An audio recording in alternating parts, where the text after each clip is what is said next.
Vous avez un bien à rénover. Vous avez un terrain à construire à Kinshasa ou en République démocratique du Congo. Vous avez été escroqué par des personnes ou des sociétés peu scrupuleuses. Vous ne savez pas où aller. Vous ne savez pas comment faire pour mener à bien votre projet. Le cabinet HD Conseil est là pour vous accompagner. Le cabinet HD Conseil vous propose la solution suivante. On vous fait parvenir 3 devis. Vous en choisissez un. Par la suite, la signature est faite entre le client et le cabinet HD Conseil. Nous nous occupons de la mise en effectivité des travaux, le suivi jusqu'à la réalisation totale et la remise des clés.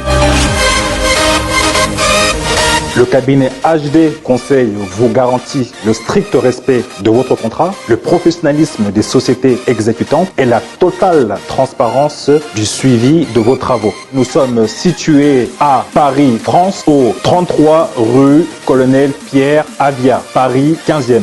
Nous sommes joignables au +33 6 62 81 65 49. Notre email cabinet.hdconseil@gmail.com ou sur notre site web www.cabinethdconseil.com. Le cabinet HD Conseil est la solution pour vos travaux et rénovations en République démocratique du Congo. Malamu na Sarah, application ya Afriland First Bank et sali na téléphone. Salela misolo na yo na tango nyonso lingi. Na Sarah Banking, ezande bank na chombo na yo. Tinda mbongo na yo na bokengeli nyonso ata ofandi na ndako. Consultez solde na yo, landela ba crédit na yo, sala ba virement bancaire, senga cheke na yo, tope tuna motuna pona kokoso ya lolenge nyonso. Elongo na Sarah Money, biso nyonso tokoti masolo ya bank na chombo na pete nyonso. Afriland First Bank a komiseli biso libenga na ye na téléphone. Ata oza na compte bancaire te, salela mbongo na yo na téléphone na yo na kimia nyonso. Na lisungi ya Sarah Money, okoki kotinda pe kozwa misolo, kosomba crédit na yo ya communication, kofuta mbongo ya biloko sombi, tembe sili. Kende na lombango ko télécharger application na yo Sarah ya Bank Afriland na Google Play to App Store. Pe kimambango na agence Afriland o ezwami pene sika ofandi po ba activele yo Sarah. Sarah, Bank Nabiso et Longo Nabiso Bipai Binso. Afriland First Bank. Global Soleil Vision, bonjour. Dites, je peux venir faire contrôler ma vue? Quand vous voulez. Et chez Global Soleil Vision, vous pouvez même prendre rendez-vous. Et je vous ferai aussi profiter de nos offres des montures des marques à très bon prix. Vous aurez les choix et des examens à un prix abordable. Même pour des lunettes de qualité? Bien sûr, venez nous voir. Justement, mais voilà. Nous avons des montures de toutes marques, en métal et en plastique. Nous avons des verres médicaux de toutes fonctions, des verres minéraux blancs, des verres organiques blancs traités avec anti-reflet. Nous avons des verres minéraux photochromiques pour toutes les unités, des verres organiques photochromiques traités avec anti-reflet et les verres Blue UV pour toutes les unités. Nous avons aussi les services d'ophtalmologie générale, examen des yeux et d'autres examens approfondis et des produits de qualité pour vos yeux. Nous avons aussi un service de livraison à domicile. Retrouvez-nous sur l'avenue de la Presse numéro 11, commune de la Gombe, référence l'alimentation Kin Marché.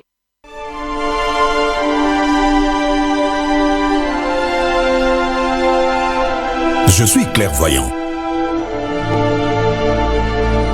Puisqu'un désastre peut me surprendre, je dois toujours protéger mon patrimoine, mes biens meubles et immeubles, ma voiture, mon magasin, mon chantier, la scolarité de mes enfants.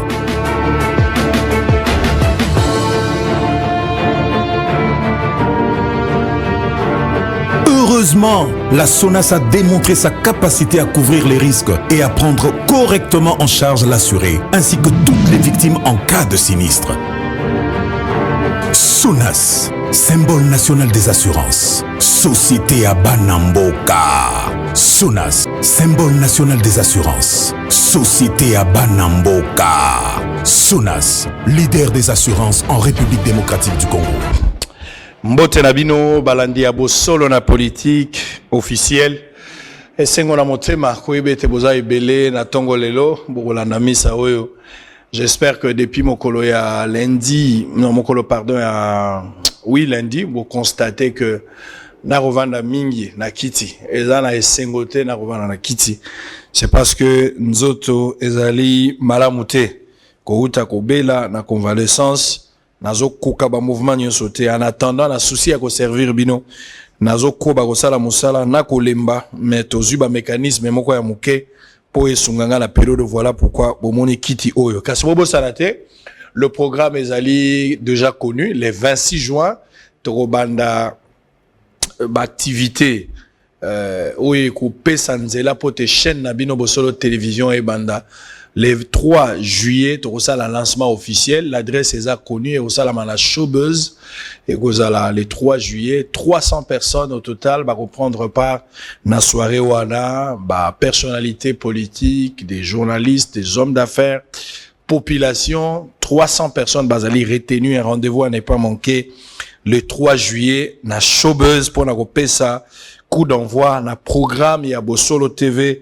Ça sera une chaîne exclusivement na ba enquête et gozala kaka na ba enquête. Les informations qui vont intervenir bien sûr. On aura également les événements, mais colonne vertébrale ya chaîne wana et gozala ba enquête. Alors tozo compter également la concours et bino population et puis bâtonnions sont dans l'ensemble pour nous permettre et à quoi atteindre l'objectif ou tozo poursuivre derrière ce programme. Voilà. L'actualité n'a pas évolué. Et là, Malonga, ils atteignent l'actualité. Situation à Goma, ils a toujours pas, si je vais vous donner les informations tout à l'heure. Et là, ils ont évolué, penza malamoté. Dans le sens que population peut azali suffisamment informée, ako luka azong et la bisika oyo, likama e uti ko salama. Mais, bakondi ba ko tia nyonso en enjeu, pour na ko permettre que population abatte la main, likama wana e koma lisusu te. To sepe lolenge mokonzi ya mboka, a délégué pe bateau pe a sengi makamonyo se salama na lolenge ya malamu pote bambeba oyo mbala sima ekomate na lingi na profiter na lelo parce que tant on a outi voyage na kuti moi ba dossier pe ebele ya on a linga lelo to kombola na no makambo yo justice ya mboka na biso oyebi lobi tant on a lobaki justice. Les gens ne savaient pas pourquoi je parlais de la justice, mais c'était important que j'en parle parce que ba magistrat, parce que le juge dans les cours et tribunaux, makambo ezo leka kuna à un certain moment au retourna ceux qui ba magistrat na ba juge mususu baza batuto bazala batute. Bon comme justice instrumentalisée c'est encore grave, mais comme justice moko ya ba riche. Ça dit moto azana mbongo yende ba opesa nzela. Oya zangi mbongo ana batute. Ba avocat na ba juge bazali honnête batikali mukie. Eza lokola mungu a 10 francs na fleuve, mais la grande partie et ça va coopérant. Vous avez maintenant juge mais ça coopérant. J'ai beaucoup de respect pour na juge, bazali honnête. Nazali pe beaucoup de respect na nango pour na magistrat bazali honnête ba continuer au ça musala mais batika limuke ebele ba bungisi l'essentiel ba continue makamususu. Alors biloko nyonso wana eza ko sala passe ba victime baleki ebele.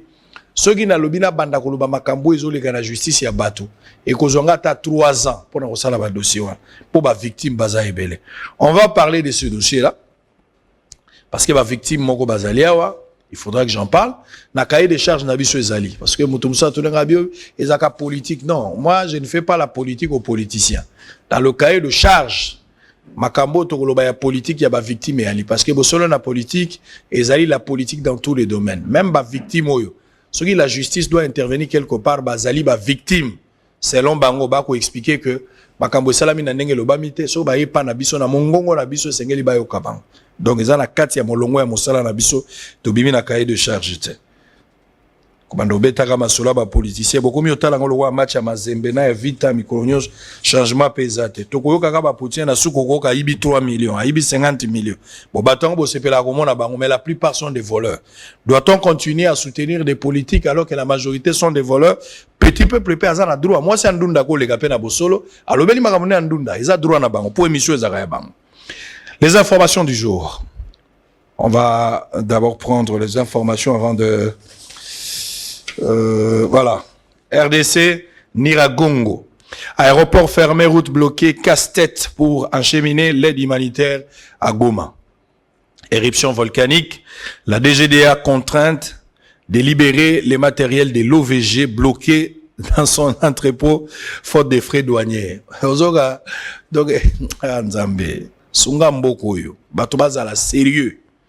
Donc DGDA depuis kala kangaka biloko po ezali pe logique ko kangana ya kangaki po OVG afuta misolo ya douane ya mbwete biloko na ebi. mais la minute le quoi likame ezami ba obimisango pamba a libérer ata ba futite. Mbos au sujet de l'éruption volcanique, c'est un drame de trop pour nos populations de l'Est déjà victimes de massacres et d'autres atrocités. RDC toujours, l'Assemblée nationale déclare recevable les 7 projets de loi de ratification des accords de prêt pour un montant total de 406 millions de dollars.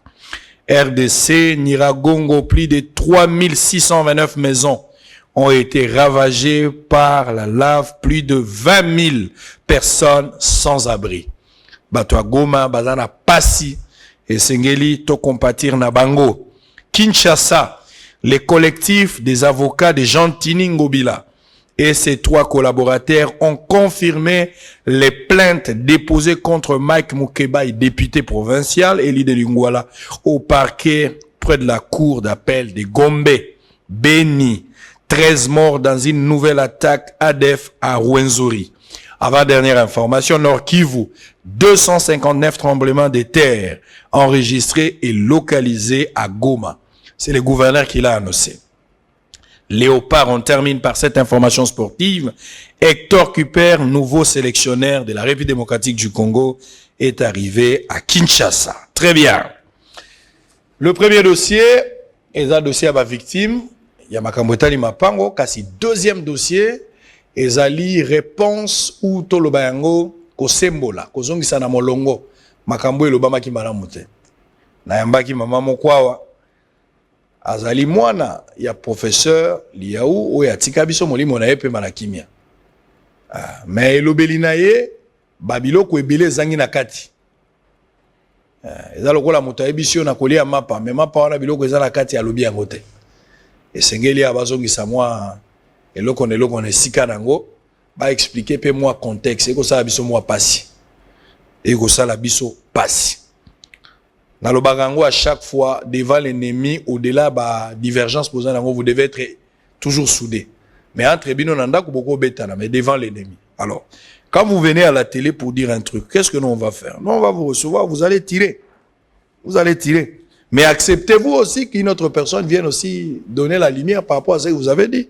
Kolobate ke sango ndenge nino yambi bango ngana to sinyaki mukanda te ke lokola na yambi yo soki bango baye na koyamba bango te to sinyaki mukanda te mama lokola na yambaki bango pe na koyamba bango faut pas confronter ba source mama isa droit na bango 3 personnes papa Mbote kombo na yo Yoka Ombolo ou bien Mbolo oza mutetela naza moto ekwate oza libinza ngai naza Tumba. Vous avez Tumba. La Tumba. Ah, ok.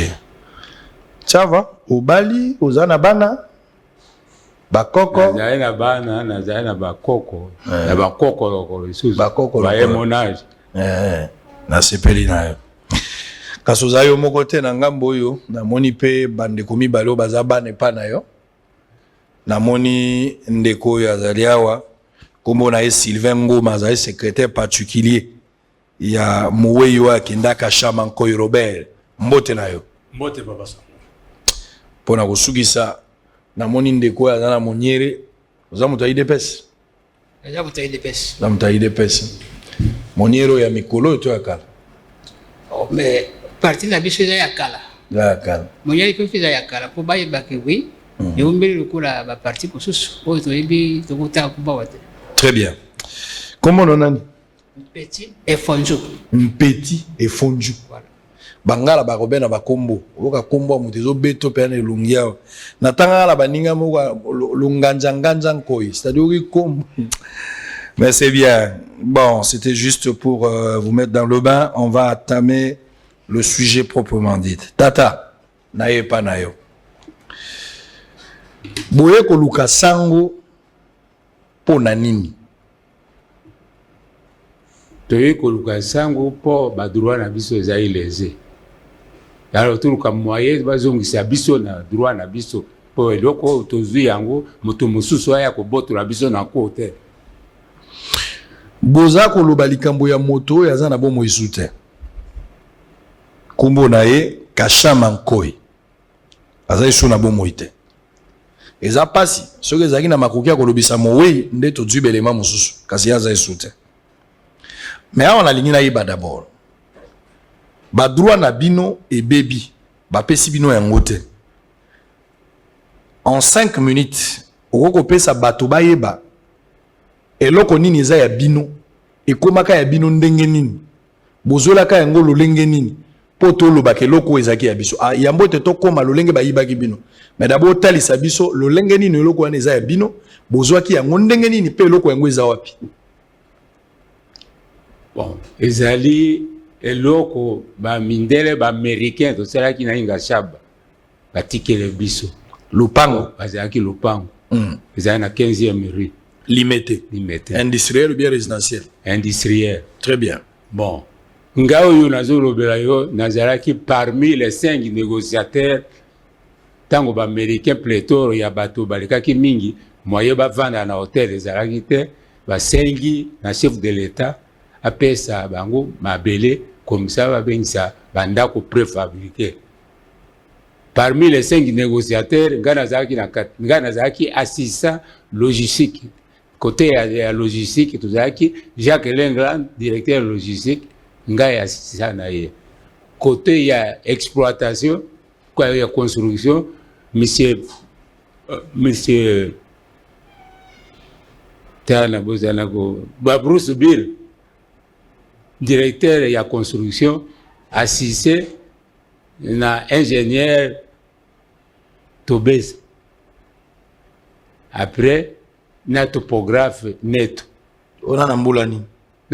Na novembre 74. Très bien.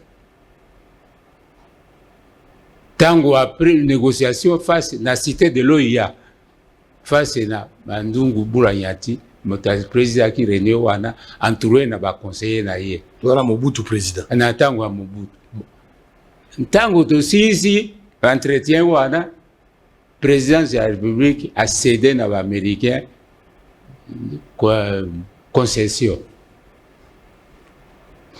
ezalaki misato oyo bakimbangise bazali nango na oyo association ya SNEL. Bon, le gouvernement a yebaki que à couper sa exploitation ya ligne ya haute tension nationale to yeba voisin na bango to kabwa bango na 9 hectares biso na 3 hectares.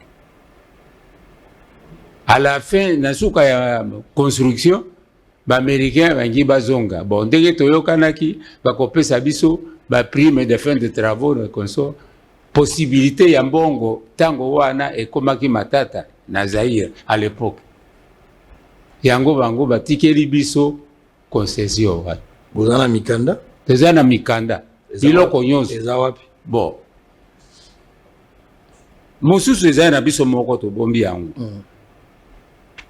tango to baaméricain bakei biso totikalaki wana tango totikali wana ale voisin na biso SNEL ayeguluka moye abotola biso nani wana akei ko asigner biso en justice tokei kuna tosambi tolongi ba jugement ezali RC 19 962 et 6308 ezali na kate wana malgré ndenge l'état alobi ke moto moko azali likolo ya mibeko te mais babotoli biso yango tokoti baye kobimisa biso tozei kolite kusamba na bango sikoyo gouvernement nani bakonzi ya justice balakisi biso nzela ke biso tozala na droit il faut réinstaller biso tozonga na concession na biso babotola wana dokola tozali bamoyen ezali te tozali baautorité te na mboka oyo wana kana era Mobutu te sikoyo nde toyokobima na nsima c'est-à-dire conflit wana tolo bakozwa mabele bozwi yango na tanga Mobutu nde baaméricain bakei bino botikali wuta baaméricain bakendaki bozaki so na likambo te bovanda na bino malamu nye tovandi moto na moto na mbula nini nde pasi ekomi na mbula nini na mbula nini bakomi koluka kobotola bino mabele mbula nini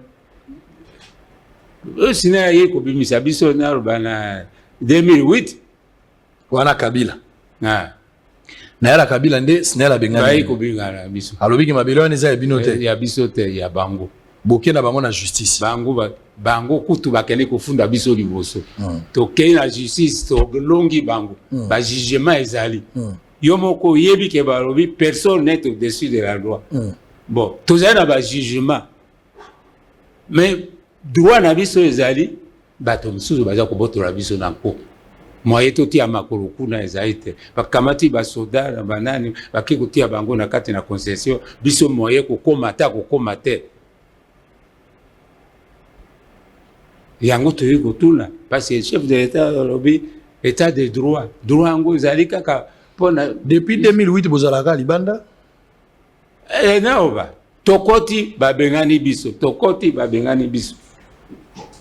zela nano na tuna nano secrétaire particulier azalaka na ntango yango ndeko ngoma ntango na 74 bango bazwi ndako baamerikain bakei wana yo ozalaka nao na bango te yo okomi na bango mbola nini na 2009 ye ndeko Kashama akufi na mbola nini akufi na 2017 2017 5 mai yo koti na 2009 nde okomi kosala na ye na 2008 okuti déjà si babengana bango te 2008 nakuti si babengana bango bazalaki na kati ya lopango na 2008 nazo fréquenté bango vieux yoka azoloba aki na ndako na ye papa Michel Mpeti na ndako na ye papa Kashama na bana na ye na ndako na ye mutu na ndako na bana na ye bazalaki au total combien bazalaki au total 6 alors mutu na ndako na nani azalaki propriétaire bon propriétaire lokola bango nyonso 6 ezalaki dossier collectif yango balobaki que non selon loi foncière ce qui concession ezali collectif il faut bayoka na bango nyonso babimisa leader na bango moko oyo akorepresente bango na service ya cadastre et urbanisme.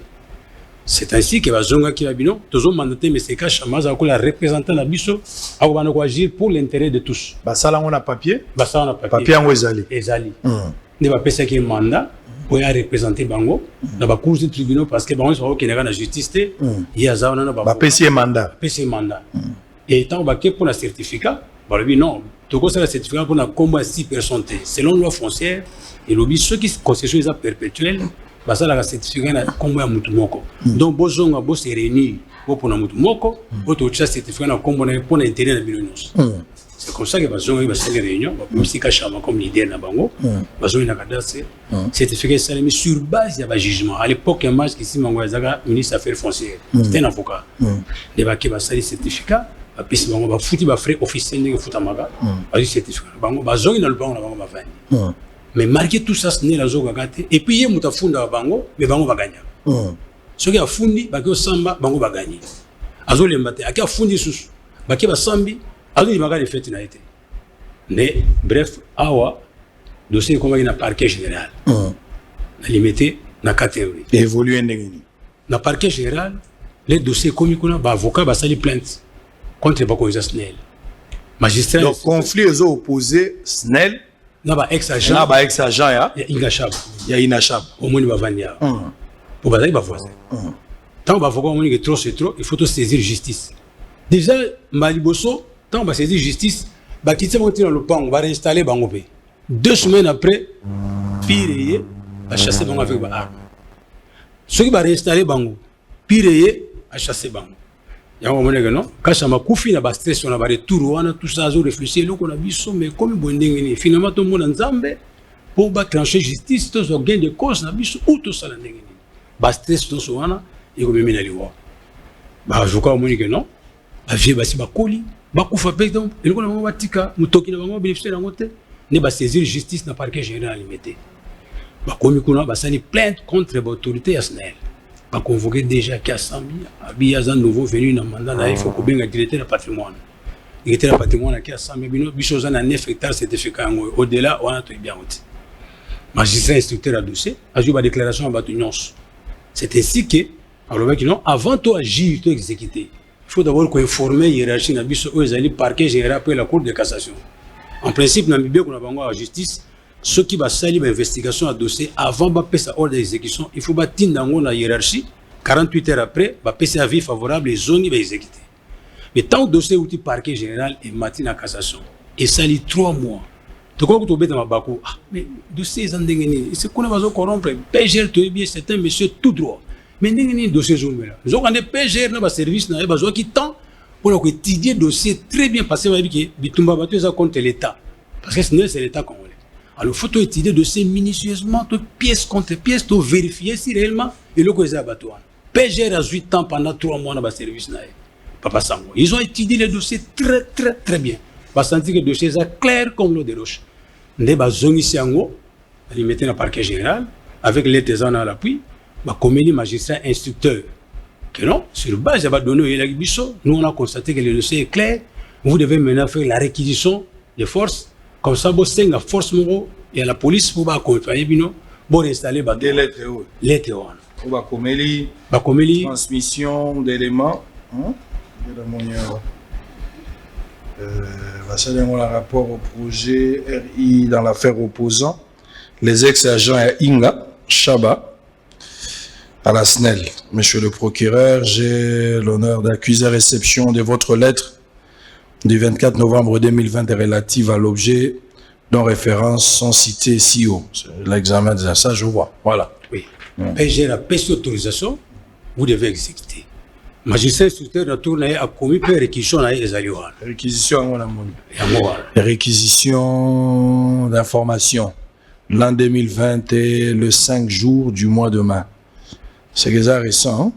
C'est récent. Très bien, je vois ça. Moutasignan Joseph Ngwabi, là. Ngwabi Kafunda. Oui. Dans mon sup du procureur général. Oui. Ouais. C'est l'instructeur du dossier. Dossier comme Panaé, il y a un tournaé, il faut réquisitionner la police pour accompagner les exécutants. Parce que bon, va civil, il faut avoir la force de sécurité. Donc, on a été mingi dans le district. La district. Alors, tout le monde dit que mingi tu vas nous faire des exécutions au Bazako, ça la biso côté Bobimi, dans le commissariat provincial. Cette fois-ci, comme pire, nous avons 4. Pire, nous avons dirigé la bino pour qu'on ait accès à droit. Lobby pire, nous avons la diable pour la bino. Les autres ont utilisé même pire comme ange pour la bino. C'est ainsi que y a des réquisitions et qui n'est pas pire. Pour pire préparer des éléments pour accompagner Bango, qui est dans le terrain. Depuis le 6 mai, réquisition, il y a parquet général et qui est pire. Maintenant, magistrat le beau qui est pire, et pas un colonel chargé des opérations, pour foutre à droit dans Bango. Comme ça, pour programmer jour, pour repérer ça bien le jour. Le coup, pour foutre dans 2 jours, qui est dans le pan. Voilà, nous sommes même pas au foot illégal. Ils Congo, hein. Congo, là, pratique parce que quand il y a réquisition, batini la police, on doit exécuter. Mais ceux comme ils écoute, mboko ezamboka na biso. J'espère que Kobonga, ndenge tozo la kabiso nyonso. Makamba ko foot ça ko na bureau ya police. Jour mon naza na Cape Town. Ndakena ina tala kaka ba bureau ya police. Ba bureau ya police eza le roi bâtiment hôtel du gouvernement.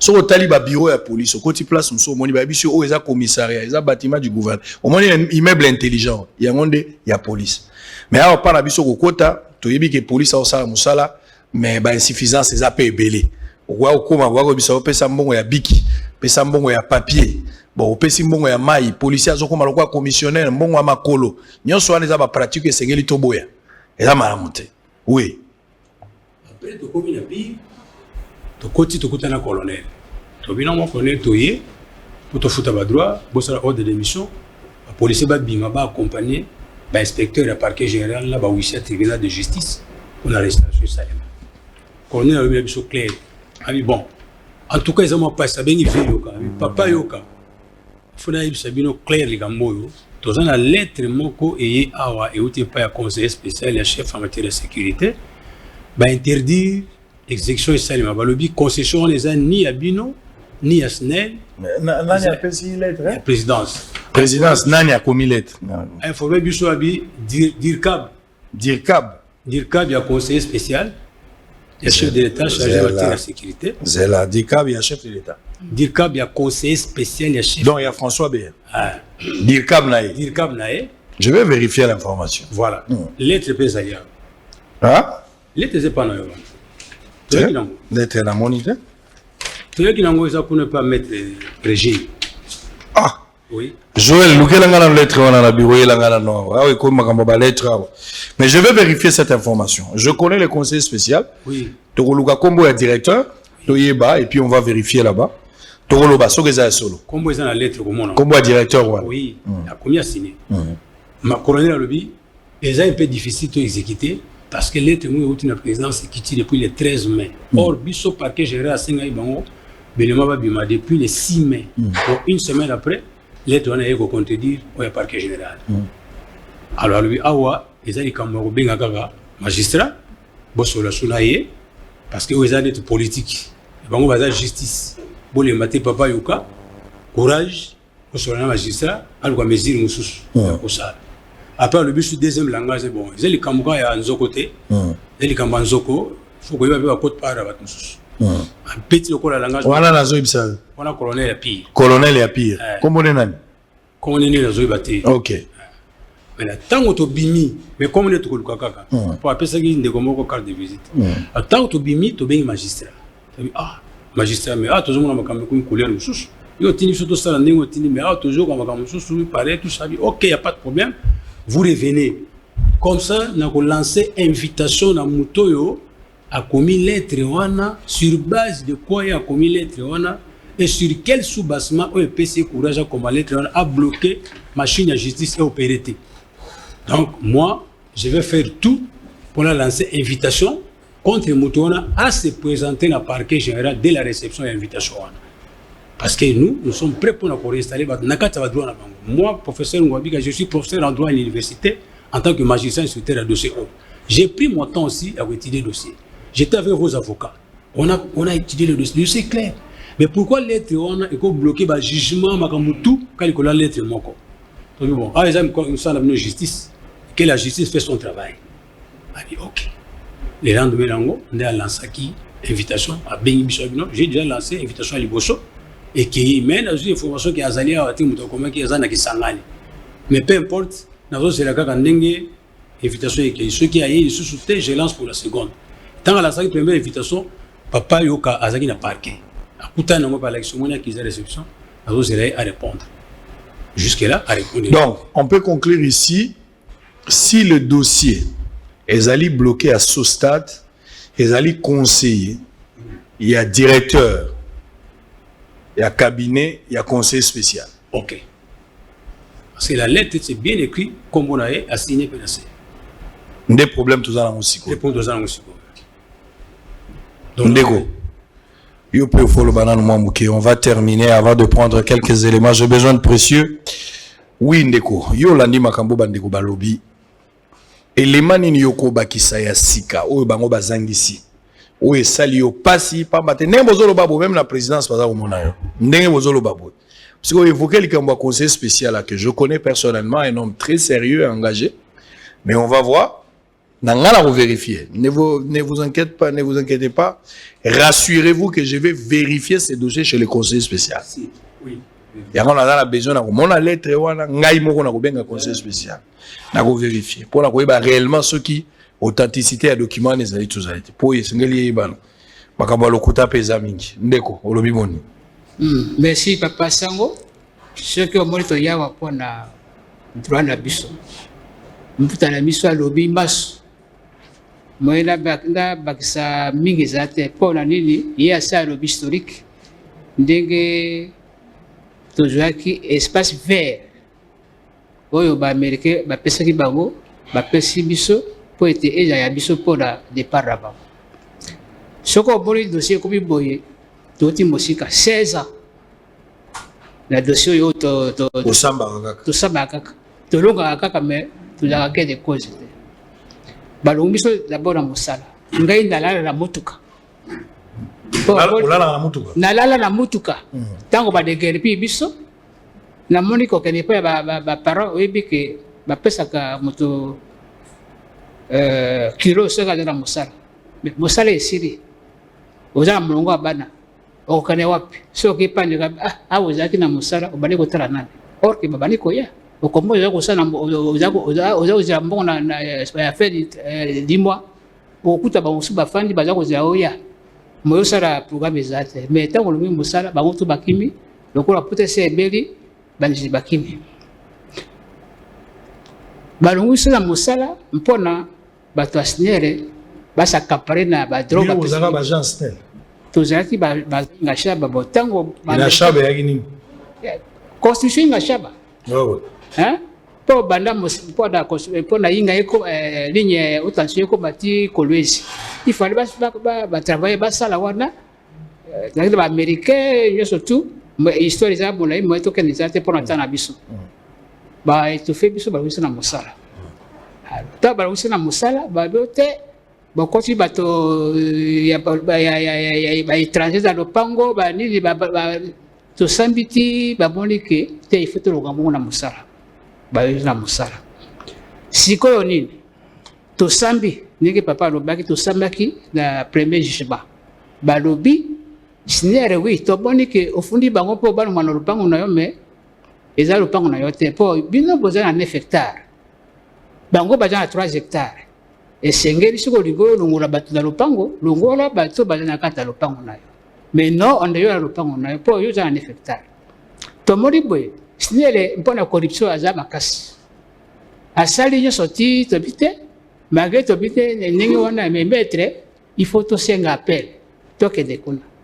To sambi na pere ti balobite lokola signé loza na 9 hectares ba papa baza na 9 et 3 hectares et sengeli to kabula bito do a do ke bango baza ipa na bango biso to za ipa na biso lokola bureau na bango ezaki pa na biso il faudrait to sala exécution ya to de guerpir bango to sali yo sotu wana nzoka nde signé na ba konzi mosu ya police babane ko yokana Surtout qu'il peut s'en bon sans problème. Quand tu côté quand bon quand téléphone eh ti ba bengi biso na bureau. Njo quand destiné rabi awa ba demi na mino basi ba côté ya mbongo ile kikuna to kitegi bana. Très bien.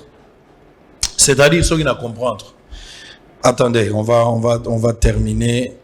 Je vais vous donner la parole pour conclure dans Nabino.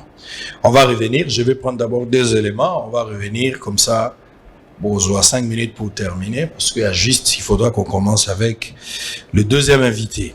Alors, Boza Ebele, Bisika Bozwami, Boza Rolanda Bisso, on va récupérer célébration. Bakimbangiste Bafetagi Lobby, Bandegona Bisso. J'avais quand même aimé tout ça, là-bas, moi élément, vous allez suivre ça. Mais Makabango Tolo Baba déguerpissement, kaka. Ba déguerpir la famille du défunt Major Issambo. Na parcelle na bango na INBTP au juste justice en wezo sala mandenge bato bakuta bato babima osomba lupango mabe bon osombo sombi mabe osomba boy colonel général nazo ibate au juste tozo sombe pa ya nani bon nani ako protéger ngai mosombi makambo ezo lekaka ndenge ni pasi eza na makambo lokwa makambo fachi siko ko souffrir nango Mobutu aliaka manga memino ezosa longai, c'est-à-dire dossier bandi na era Mobutu et transité na era Kabila, mais lelo yo ndoza victime. Bazo ya kolelande na kombo na yo qui yo trouvé solution président de la République actuelle. Mais tala esika likambo euti. Est-ce que ba magistrat, ba juge, ba ko kozala na conscience il y a confiance oyo mboka epesi bango te na kati ya makambo. Ce 2 éléments précieux, Mouyoko, on va se retrouver tout juste après 5 minutes et puis on va se séparer, on va récupérer le deuxième dossier. À tout à l'heure.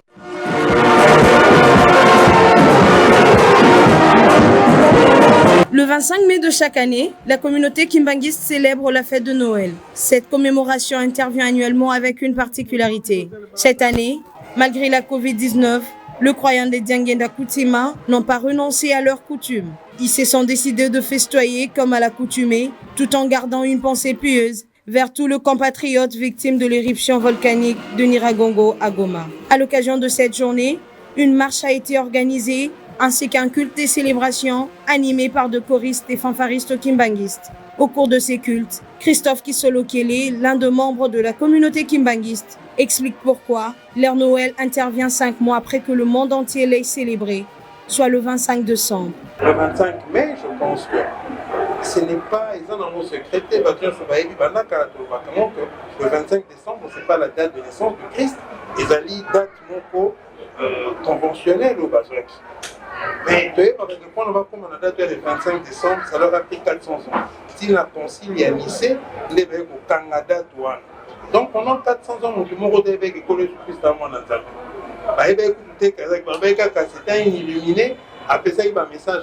Ça a pris 4 siècles pour être effectivement, nous avons dit qu'il y a un important, le message est important et on va appeler ça qui humanité. Donc, pour nous, on va faire au Canada, et puis surtout lobby tokofanda te mpona tokanga date moko conventionnelle mais tokoluka la vraie date du Christ tokoluka yango dans la spiritualité, dans la retraite. Bato ya Nzambe bako se retirer, bako sambela, bako senga, bako se lever pour être tata Nzambe aloba na kati na bango a indiqué biso référence wana. Ne s'arrêtant pas à mi-chemin, Cédine Fils Kimbanguiste exhorte à tout chrétien de bien vouloir entrer en profondeur sur la recherche de la vraie date de la naissance du Christ. Ici, c'est la manifestation de l'esprit du Christ. Il y a un homme qui habite qui papa de Lungana, au besoin de détecter, au besoin de découvrir.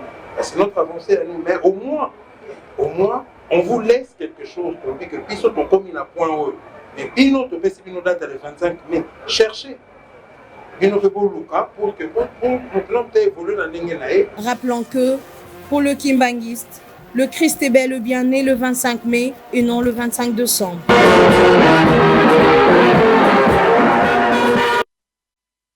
La famille Sambou, habitant le quartier Joli Parc sur l'avenue Pépinière numéro 4, dans le Mont Galiema, a assisté ce mardi 25 mai à ce qu'elle qualifie de pure aventure montée de toutes pièces. Sans titre ni qualité, le directeur général de l'INBTP, M. Manitouma, a dépêché les étudiants et quelques agents de l'ordre qui ont procédé au déguerpissement des enfants du défunt major Issambou de la parcelle de leur père. D'après le fils du major Issambou, il est incompréhensible de croire à ce à quoi ils assistent, d'autant plus que leur père est propriétaire de cet espace depuis 1966. Aujourd'hui, ils ont plus de 55 ans sur cet endroit qu'on veut leur arracher par des personnes mal intentionnées.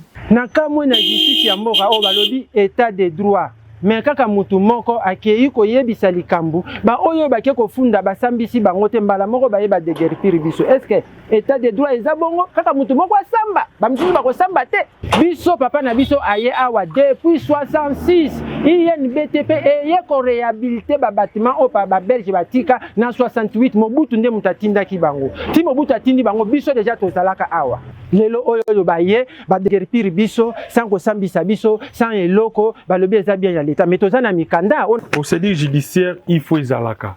La police eye soki police tangue komaki fallait ba présenter biso ba document que non toza police il y a place tel toye pour un motif tel toye ko déguerpir bino et avant cela il faut aviser tout cela qui jugement confrontation biso na IBTP soit na DG wapi pour na ye aya ko déguerpir biso. Donc en tout cas chef de l'État dans moni makambo yo mais ça na tinde pa na yo photo to lukato zulango solution. Au regard de cet acte ignoble instrumentalisé par le DG de l'INBTP, à en croire le témoin, le fils du major Issambou, cet ancien militaire qui a servi sous les drapeaux, veulent retourner dans leur endroit au nom de l'état de droit et implorent l'implication personnelle du chef de l'État Félix Tshisekedi dans cette affaire, car ils ont tous les documents qui démontrent combien cet espace n'appartient jamais à l'INBTP. Président Azapo na biso nyoso za papa na biso to yambaki na maboko mibale. Mais pourquoi tokoza la tokole la bouye? Maman Denise ata la problème na biso. Parce que nga na minute na za nesika ko kendete, parce que garantie na nga ba RS na nga payer wana. Ba bwaki ya libanda. Vu les conditions dans lesquelles se trouve cette famille, la justice est appelée à rétablir la vérité en urgence afin de sauver ses enfants, femmes et hommes qui... Wow, justice. Yango na robele la justice. Justice kaka. Mama osali erreur ozobenga mama Denise. Makambo ezali boso na mama Olive ko makambo mama Denise. Mama Denise asalaka wapi? Asalaka wapi? Mama Denise azali nde mwasi ya mokonzi ya mboka. Yoko pese musalo ya ete mama tala makambo kama makambo. Justice nde abungisa. Nde tokoloba état de droit yango ebomekana no kotala makambo et ko sala pasi bato ebele bazo souffrir baza ba victime pour baza ba faible bazangi moto à côté là-bas bien que baza na droit. Voilà, les noms il y a conseiller donc les directeurs c'est Joko Bale Kongolo. Kombo na yango Joko Bale Kongolo.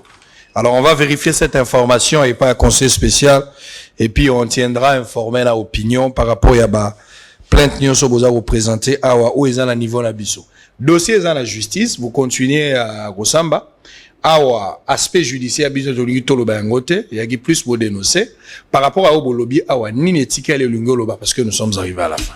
Yo lobby ndeko pe akoloba comme ça papa kosilisa. On a soulevé moi point moko. Allez-y. moni bango baza ba ex agent ya Inga Shaba Inga Shaba ngo musani basalaki barrage au mona kawana oizana ba Congo na batadi soki na village Inga barrage pesa biso courant bango ne basala yango ba mindele wa donc en principe pour information pour le chef de l'état bato zo mona papa o baza bato bazo mériter ko pesa médaille ya mérite parce qu'ils ont fait les locaux et pesa mboka lokumu non seulement Congo mais pays muso ba courant na biso ba pionnier bango ba bandia et ba sala barrage tant ba sisi les mindele ba kene compte tenir ba pillage ça na 91 ba de compte final au foot bango ezakiti ne ba tingela bango loko na ba document ko vanda ba vanda na ba ko ngi SNEL ndengeni SNEL aza société commerciale ba tuni ba ibati SNEL asala courant SNEL aza tant ba sala courant Inga obuto benga créer société asika on va payer courant na teka ba moni que le quoi SNEL aza déjà société commerciale pour éviter ba dépenses inutiles to joga courant ba ex agent ba sali to pesa ngo SNEL ateka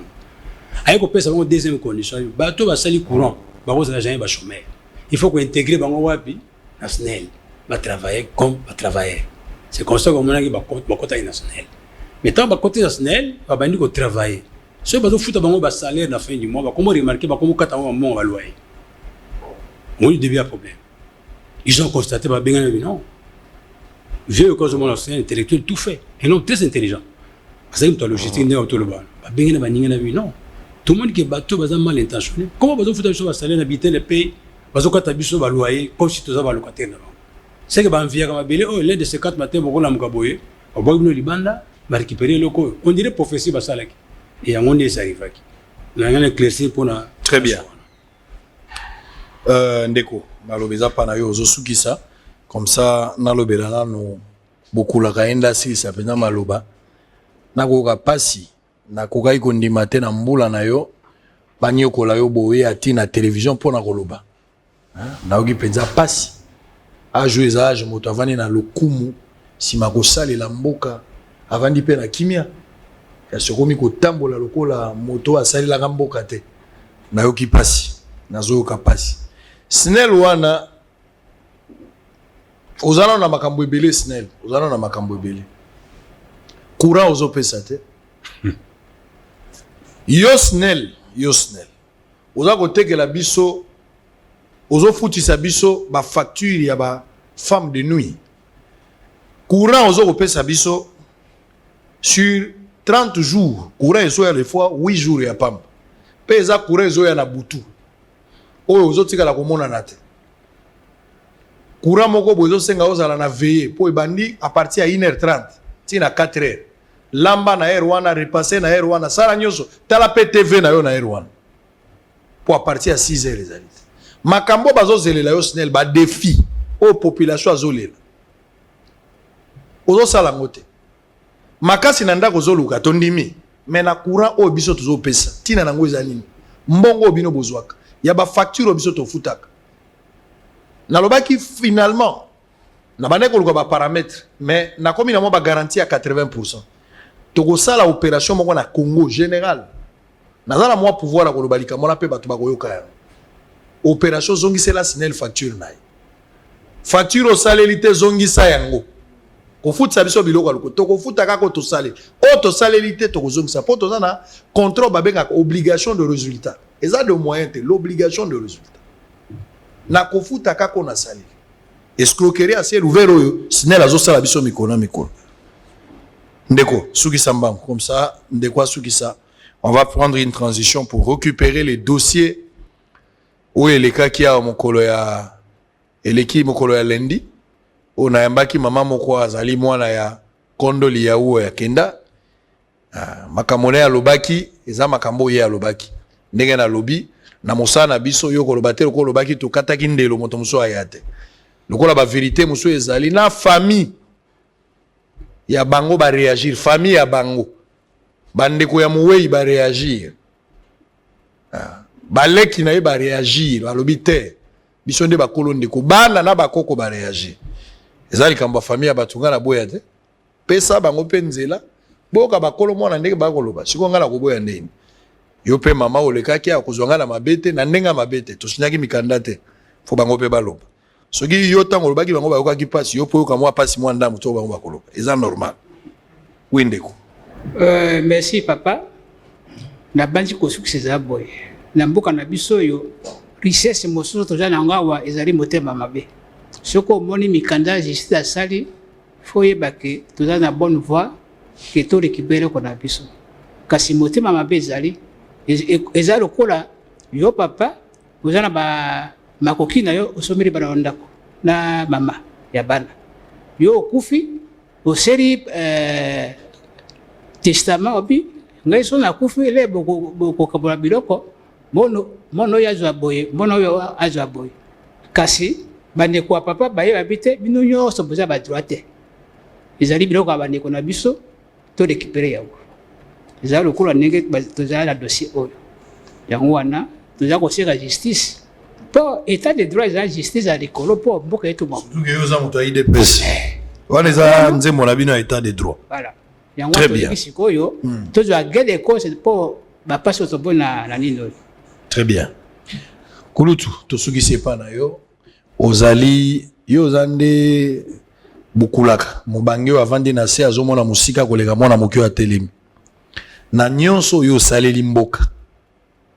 Bulenge na yo, mipesi, kosala barrage wana kokaka pe kokufa. La rapasi. Tango na komona boy motema na ngai ezolela. Mokonzi ya mboka azolanda yo. Ndengo zoloba bo chef de l'État. Message aux opesa on chef de l'État. Lobela Félix Tshisekedi président de l'État. Merci papa. Kezo kolela epa ya chef de l'État. Yemota sur l'état de droit. Atalela biso likambo tozali dépourvu. Ba moyen akosala autrement ezate. Ndekote nini te. Na ligne wana haute tension 2800 km de Inga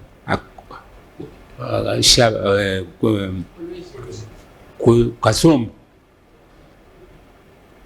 baninga na biso basili nye bakufi na ba rivière na mituka na banani wana pemo eloko teaki uliete état congolais aza reconnaissant na biso batoto tikali sima ya nani bakomi kobilisa biso na eloko bakontina mindele na biso tosalaki na bango batikeli biso tozo kolela kaka mokonzi ya mboka po justice aleki nyonso mais justice akati makambo un individu akakende kokoma mokanda koboma bajugement oyo nyonso to justice azalaki parce que la kati na nani wana ya ba service spécialisé ezali ya cadastre mutatali mabele na nani wana na mais moto ata azali mwana mokonzi kuna epa mokolo mboka ya ko sincere kaka na makambo ya justice aboma makambo ya justice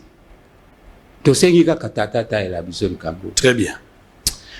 Ezala mai na miso nde tozoka bwana bandeko po pasi ezali mboko yo esengeli ebonga ekobonga na décision ya moko na moko okamati policier formé yo tie na balabala aza roulage po asala mosala opesi OPJ formation asambisa bato akangi moto na motuka mais ozo affaiblir l'autorité à l'état par téléphone.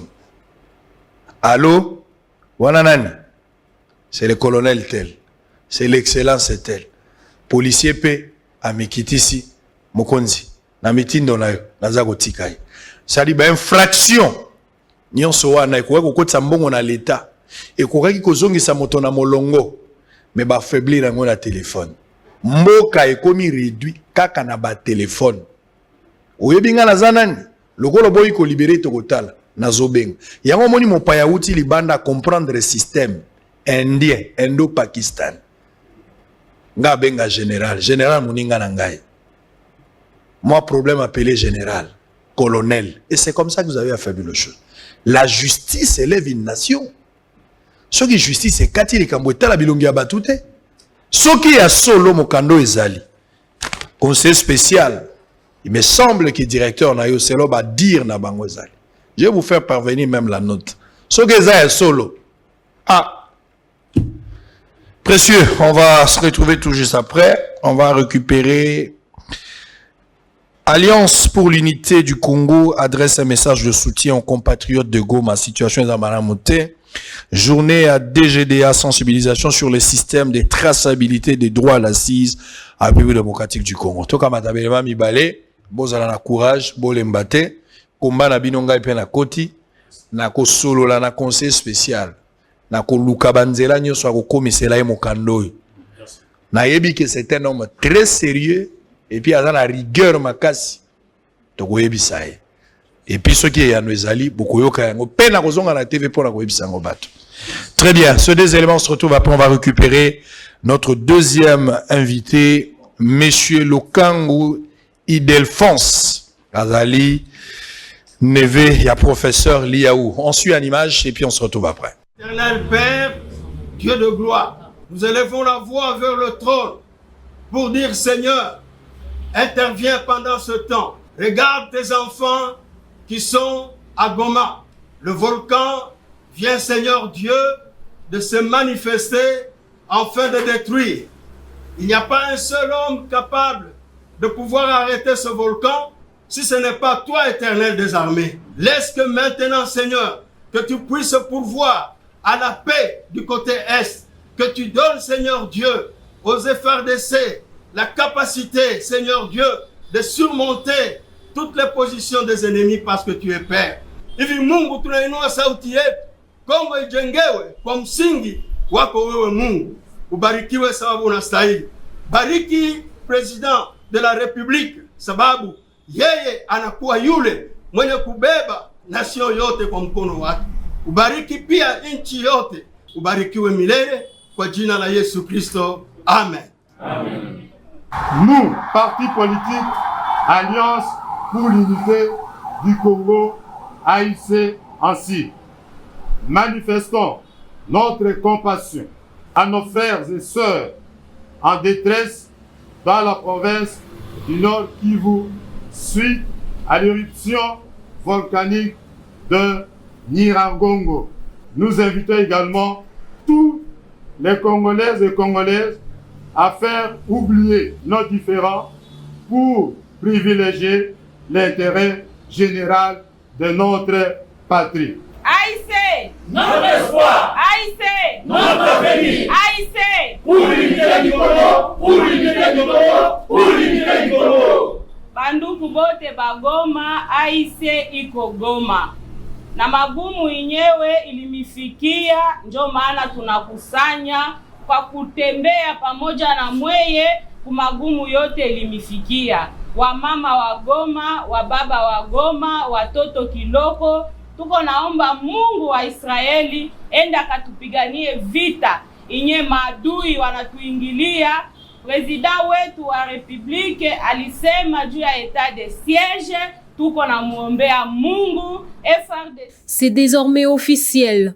Tout produit soumis au droit d'assises mis sur le marché de la RDC et qui ne porte pas les signes fiscaux conformes aux tests légaux et réglementaires en vigueur sera réputé illicite et traité comme tel. C'est dans le souci de lutter contre la fraude afin de maximiser les recettes de l'État que la DGDA a signé un partenariat avec la société SICPA pour la mise en place d'un système de traçabilité de droit d'assises en sigle STDA. C'est le Salon Congo du Grand Hôtel de Kinshasa qui a servi de cadre ce lundi 24 mai 2021 pour la sensibilisation de ce nouveau système placé sous le thème sensibilisation sur les systèmes de traçabilité de droit d'assises en RDC. Dans son mot de circonstance, Jean-Baptiste Kabila, directeur général de la DGDA, a présenté le nouveau système qui, dans un premier temps, va commencer avec le boisson alcoolique ou alcoolisé, l'eau minérale, le boisson non alcoolisé, le service de télécommunication et va également s'étendre progressivement à tous les autres produits. Ce système permettra d'identifier l'origine du produit, de sa production jusqu'à sa distribution par un système informatique. Le SICPA, via son directeur général, a présenté le bien fondé de la plateforme SICPA Trace qui fournit une technologie de marquage sécurisée et de traçabilité pour le produit et qui a été développée par la société SICPA exclusivement pour le gouvernement. Au sortir de cette journée de sensibilisation, Jean-Baptiste Kongolo Kabila et Veil Rassat Marc-Henri, respectivement directeur général de la DGDA et directeur général de la SICPA, se sont livrés à la presse. Aujourd'hui, il avait été question de sensibiliser les opérateurs économiques ainsi que tous les autres partenaires sur la façon dont nous allons prendre en charge les produits d'accise et comment est-ce que ils seront taxés selon le système mis en place par la société SIGPA avec laquelle nous sommes en contrat. C'est en fait une imprimante qui va permettre d'imprimer les bouteilles ou les canettes ou les différents produits qui vont être produits. Donc on commence par les boissons, mais on fera la même chose pour les cosmétiques. Donc c'est un système qui est très rapide et qui pose en fait aucun problème logistique ou de ralentissement de production pour les producteurs. Donc ça c'est la solution. Ça c'est la première type de marquage pour les grandes brasseries par exemple.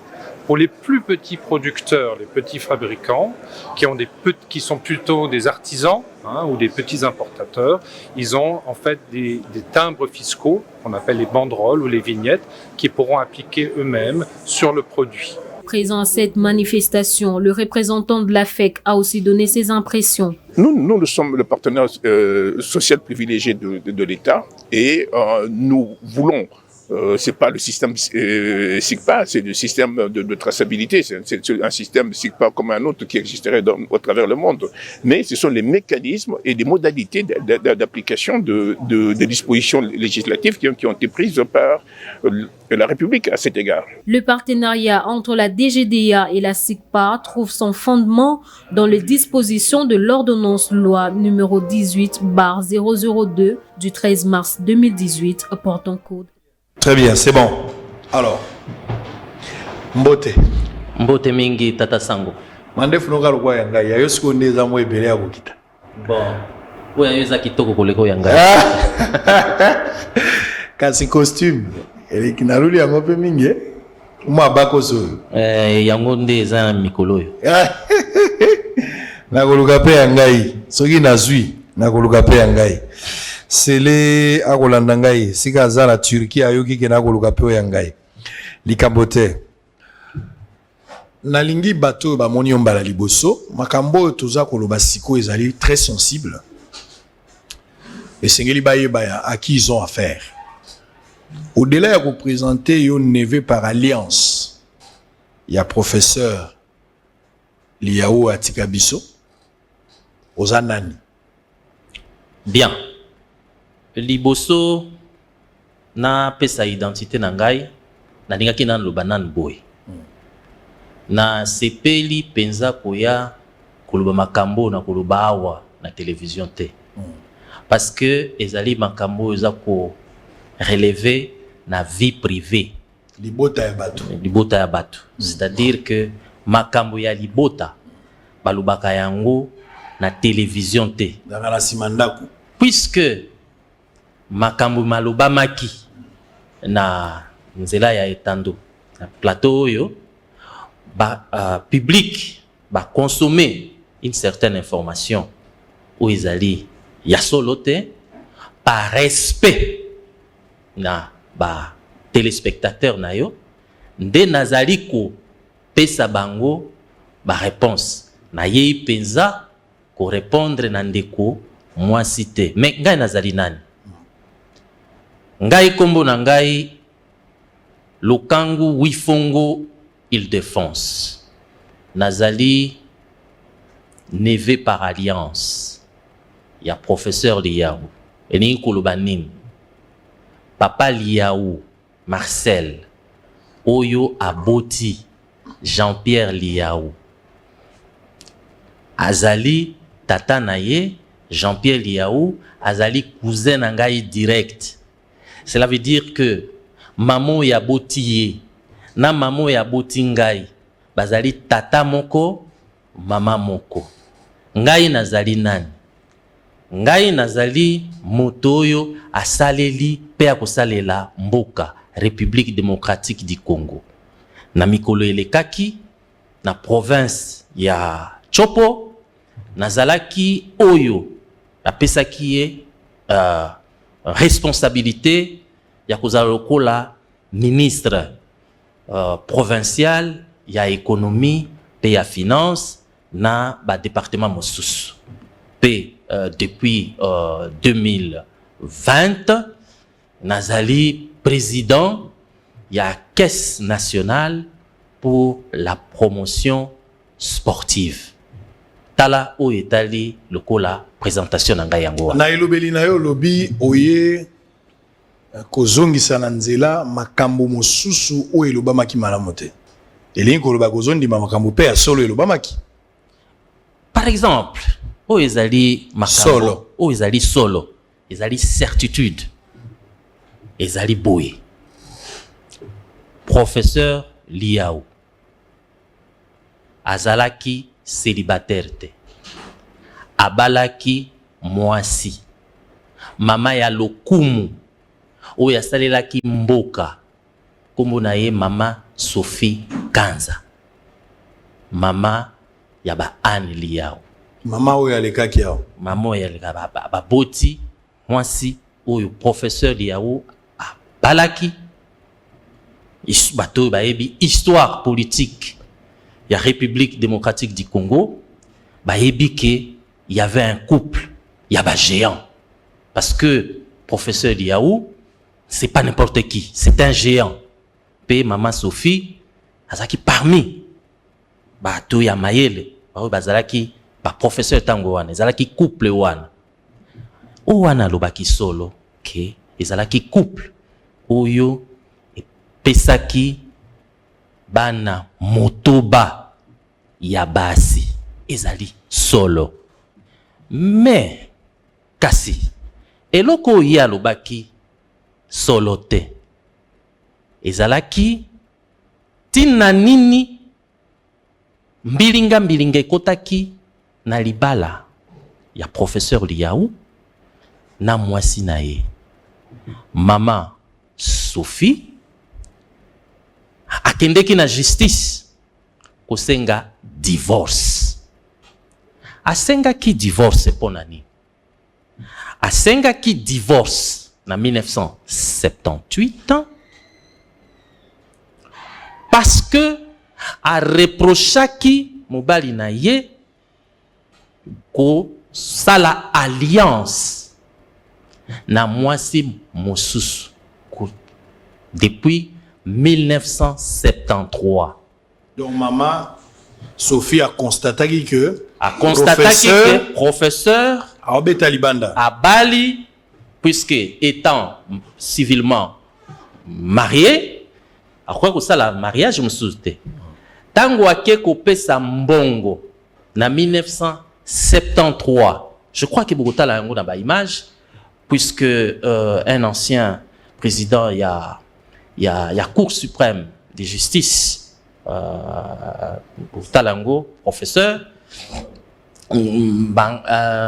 Mbangama akosala témoin parce que en 1973 azalaka kuna na Kisangani na ligipe koloba boye pona parenthèse wana mama Eugénie Kalokola oyo babalaki na 73. C'était d'abord contrainte à liboso bagoy ko bala civilement parce que monsieur papa Liao azaki marié. Libala wana esalemaki coutumièrement parce que maman Eugénie Kalokola c'est une princesse. Mwana ya mokonzi ya balokele. Bafandaka na mobali te soki bapesi dot te. Yango contrainte wana na 1973. Et salaki te libala wana et salem. Tango libala et salemi na 73. Libala et salami na 73. Oui. Premier mariage. Et katanaki déjà, tu es allaki dans le processus ya okatan. Na lobi bien. Na 73, libala et salemi nguna na Kisangani. Na baye na Kinshasa. Mwana ya liboso abotami. Kombo na ye Joseph Liao Moyogo. Oyo ba intime bazoko benga ye papi abotami. Wana na mwasi ya mibale. Mama Eugénie oyo ya Kisangani. Oyo bauti kobala. Oyo bauti kobala. Aboti na coutumier. Na coutumier. Abotami wapi? Abotami na Kisasa. Joseph abotami na Kisasa. Joseph abotami na Kinshasa.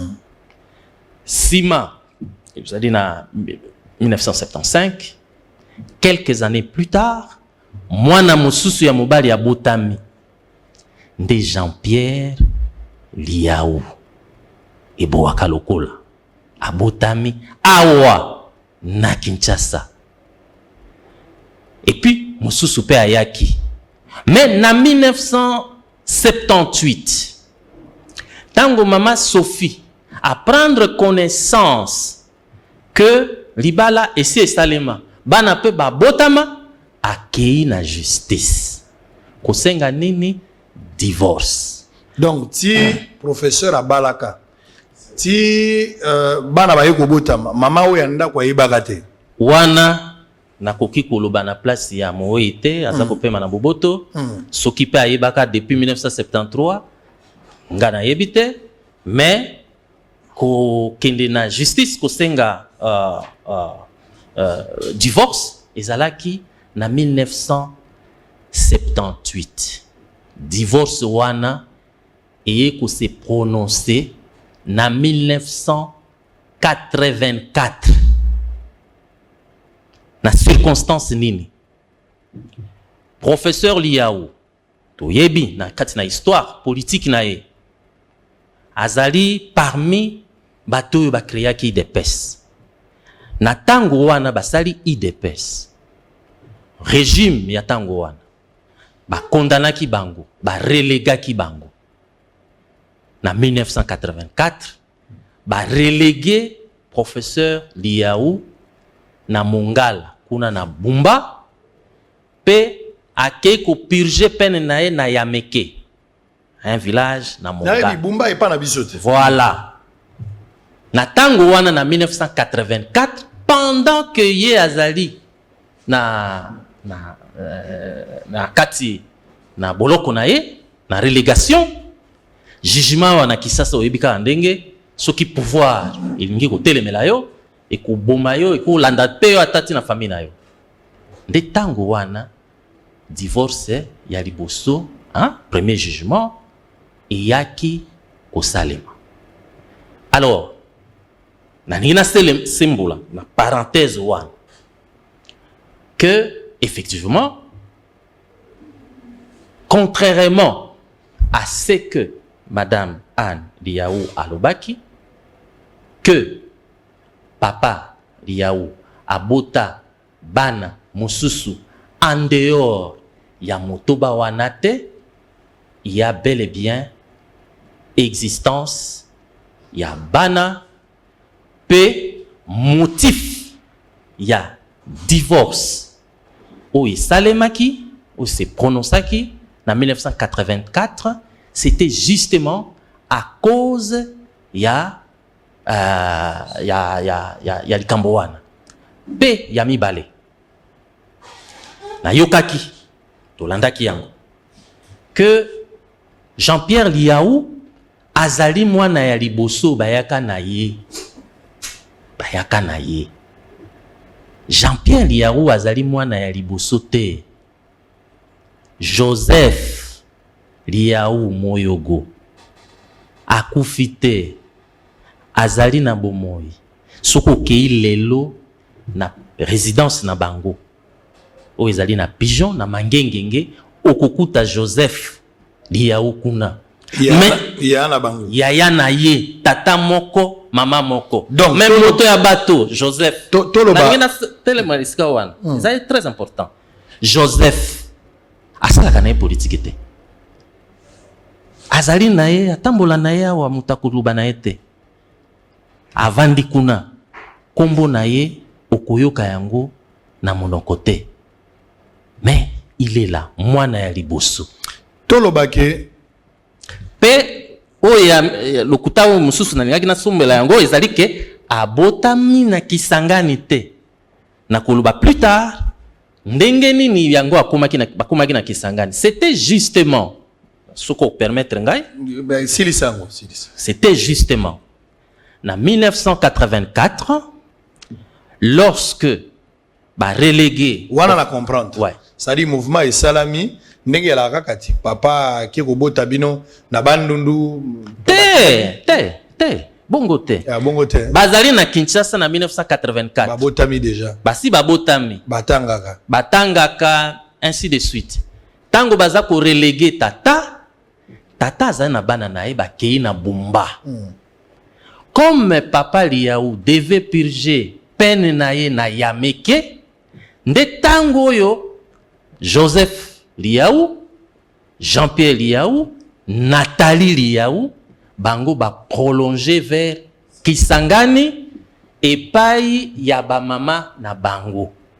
Et pai ya famille ya côté ya mama. Papa Liaou. Ngai moto na Papa Liaou akendaki azalaki relégué akendaki na mama nini? Bon, tango ya relégation. Mama Sophie ye azalaki na poto akei na bana na ye na poto. Hein? Azalaki na UNESCO. Bana o mosusu. Malheureusement, maman na bango azalaki suna mokilité. Oni? Maman na bango azalaki. Tango professeur akendaki azalaki relégué akendaka na mama nini? Akendaki na mama ata moko te parce que mama mibale mama moko azalaki te. Mama moko asi akufi. Ah, mama ya ba Jean-Pierre. Mama ya ba Toloba mama ya ba Joseph parce que moi na liboso mama ya ba Joseph. Non mais ici les questions, c'est vrai, na comprendre na ba dire na yo tozolo bela bana misato. Kasi moi na oyo azozala au cœur il y a problème ezali Jean-Pierre. Aza référence. Bien. Les photos ba kaza référence. Bien sûr. Yango moto kota ka Jean-Pierre pour ba bazo alikanisi facile. Ou le que toloba ka Joseph mutako kansa ya Kabila. Nazali naza d'accord na yo. C'est-à-dire que tango mama azali na bomoité. Papa relégué. Bon, à côté kabana na Kisasa ndenge c'était un responsable. Ake na mokumba na ye. À partir ya Bumba, bana bakei na Kisangani. Ngai moto nazali boso na yo. Na monaki na koloba ba cousin te.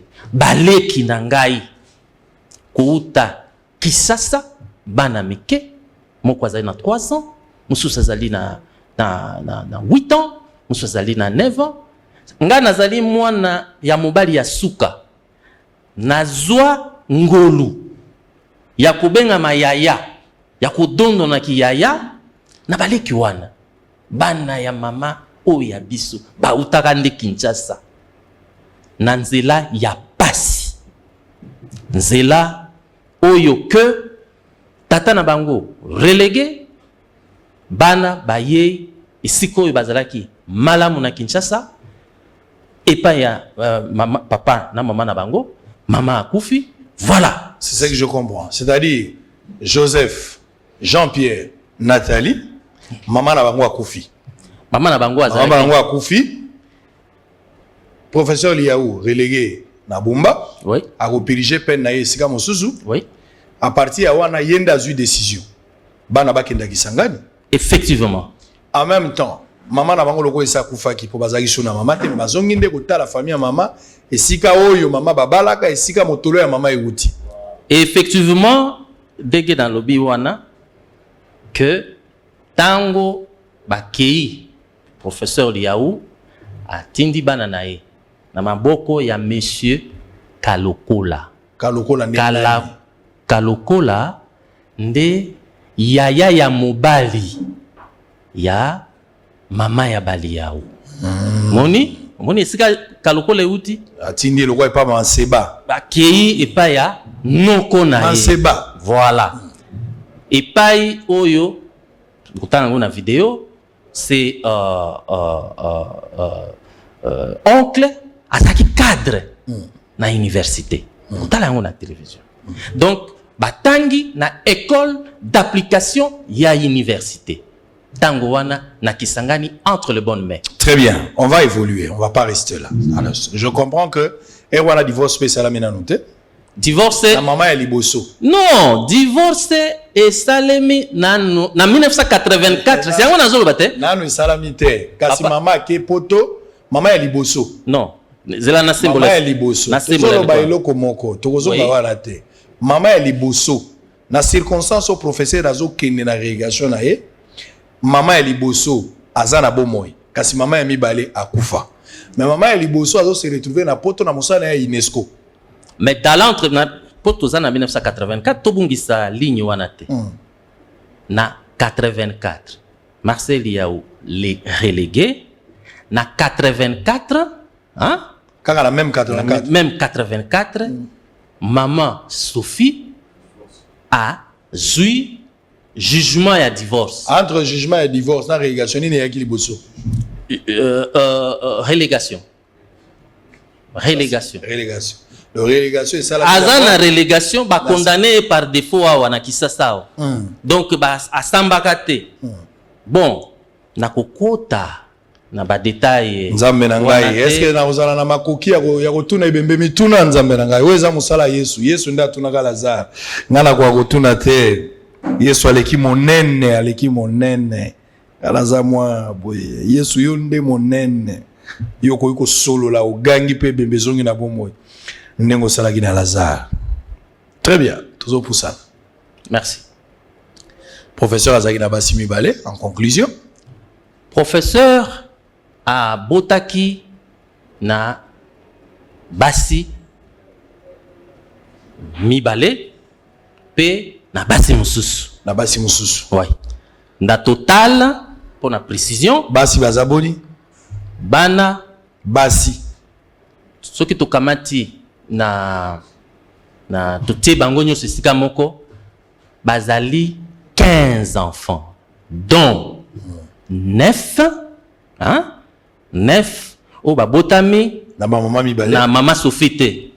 Bon, lokola ngai sikoyo na kokoka nazali na gêne ya ko séparer bana te bana ya mama oyo bana oyo ya mama oyo na tie bana 9 wana bana ya ba mama na biso na kukolo bate bongo 6 wana bana ya mama na biso. Donc 15 nyonso bana ba mama na biso. Donc c'est dire que les basi bazalaki boni ozo ko kande koloba yango. Non. Motuna wana sali passe non. Basi azana bomo ite. 6 na lobi bo. 6 mama. Non. 6 avec maman Sophie. Wana bana 6. 3 na mama na mama Eugénie, maman ou yaboti Joseph. Aboti mwana moko ya mwasi na bana mibale Joseph na Jean-Pierre na Nathalie ou ya mwasi na Nathalie basali je crois que beaucoup de monde a et ça comprendre nani oui ba mususu papa puisque tout le baboé il faut pas to juger moto tango makambo ane salemaki le professeur Liaou n'avait que 40 ans, c'était un jeune donc il pouvait faire sa vie. Très bien. On peut pas juger quelqu'un. Il faut qu'on évolue. Évolue. On va tricher un peu là par rapport au temps. On va tricher, mais il faut qu'on évolue. Alors, on va d'abord se retrouver de l'autre côté de la régie. D'abord pour nous aussi Sali Kambwango, parce que question à l'évolution dans nos bases. Est-ce que Liaou dont on parle ici, Joseph, mais il y a plus de questions. Il y a Jean-Pierre. Est-ce que Jean-Pierre, comme on a dit, Kalokola wana. Ezali kombo ya kobambato ya lokuta ndelo kwa liboso to ngai toyeba mais to comprendre origine ya kombo ya Kalokola ezali nde manseba na bango sadi mama na bango mais yaya na ye ende kombo na Kalokola boende exactement voilà liboso. Alors le quoi to créer base voilà ce que fait toyeba est-ce que ezap na lokuta professeur abotaka to abotaka te na mama oya mibale parce que kolana na mama oya kiawa alobaki na ngai boye que professeur Liaou azaki na bana 6 oya botaki na mama Sophie oyo bandeko pe balobi de ce côté la compatibilité ali likambo kotungisa zalité donc baboti bongo wana liboso yami bale siko ekomaki makambo ya ba Jean-Pierre ba ndenge nini s'il vous plaît ba Jean-Pierre ba ndenge nini est-ce que bayaka na bango ndeko alobi te Jean-Pierre ba na bango te babali mama na bango kasi ba ko bota bango na kisasa bango nyeso ndenge bazali donc de ce côté là to créer compatibilité s'il vous plaît to créer déjà compatibilité les choses évolue. Si vous avez un témoignage, il y a bandeko ya yemoko mowei. Bako bani na likambo. Ba Jean-Pierre ango, mwana ngo ba ko découvrir ye kaka na liwa ya mowei, ta mowei ya wende ba ko mona ye. Est-ce que za mwana oyo ba kosela professeur Liaou po babilo ko msomoni mutaye ba kelongi ya mwasi zane mama. Et mo longi ya mwana zane mama. Mais biso nyoso ndenge toza boye. Eza loza sango oboti libanda eza lozali pasteur oboti libanda to zali moto muso oboti libanda bato bakoyeba makambo wana mingi ezande bandeko na yo okoyebisa ta moto moko okoyebisa lobi na koko zala te lobi mais yebaka nazana mwana moko na bota soko koti na mboka wana asuka to ka ba famille na bazoloba. On va se retrouver après siko poto tuna likambo ya succession eboti matata nisika nini soki ya solo bango nyonso baza bandeko place mobulu ekuti wapi en image Toza Kozonga, pour la deuxième partie, et puis tu aussi. À tout à l'heure. Eleonore Liaou. nga nazali na ye mama moko tata moko. Mama abotaka biso 8. 4 filles et 4 garçons. Comment nanga liao Thérèse Kakawa. Nga nazali ya liao Marcel, 6e après ye.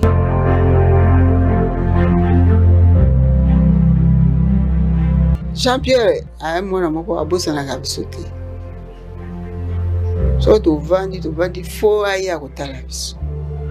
Aza mwana moko ya motema na ye kwa papa na ye pe asaisaki nga mingi. Jean-Pierre liao Eboa wana ezali kombo ya koko na biso, aza moto ya mayele mpo ye azalaki soki likambo ezali okomona lokola boye toza koloba boye ntango mosusu avandi nini ati ntango ya kobimiso ya ye otali obi nio tobondimi ya solo. Nga nakamataki mpenza leki na ye ya mwasi nde akolaki awa sikoyo abala akomi na bana 3. Ye azalaki na kote ya leki na ngai na mpanya mutombo. Jean-Pierre ntango avandaki awa azalaki na ye mwana moko discrète. Eloko yaki kolinga kolia mingi te kaka pondu nde yaki kolinga mingi te.